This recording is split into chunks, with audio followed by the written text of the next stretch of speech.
But Zhuangzi followed Lao Tzu, and he basically took all of the Tao Te Ching and then started creating these great stories that are designed to educate you through a slap-in-the-face stories. And one of the great stories that's based on these two chapters is the story of two fish. And these two fish, they live in the river and they swim and they swim and they've never met and they don't know each other and all of these things. And the big rains come and there's a massive flood and the waters of the river overflood the banks and it's everywhere. And so the fish are swimming out and then the floods end and the water recedes and they end up stranded in the puddles and ditches because when the water receded, they didn't make it back into the river. And so these two fish are in a puddle together.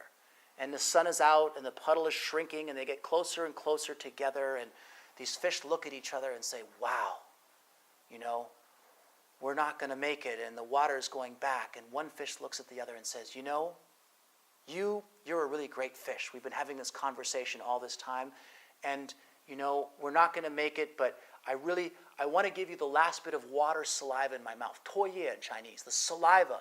And I want to spit it into your mouth because now they're gasping, the water's gone, it's a little bit wet there. And I'm just going to go and spit my saliva so you can just live a little longer because you're such a great fish and I want you to do this.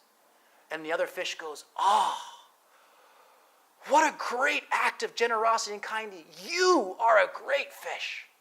Let me give you my saliva. And the two fish are trying to give each other saliva and get them going on. And it's this incredible, at the moment of death, this moment of generosity, and the two fish say, ah, how lucky I am to have met you, to know there is such a kind other fish out there before I die.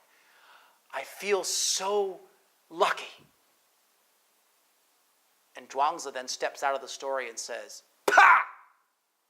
What idiocy is it to think that these fish are lucky? They're going to die. What is lucky about dying? It is better that those two fish were swimming in the water, had never met each other, didn't know there was another nice fish out there, and didn't die. And it is only the fact that they are dying in this puddle and then talking to each other that we see this great benevolence, when if they'd just been living their lives, going through the waters, all those things, it never would have mattered at all. And that's what's important. That it doesn't matter, that it's only in the absence of everything is that what we're looking for, just being.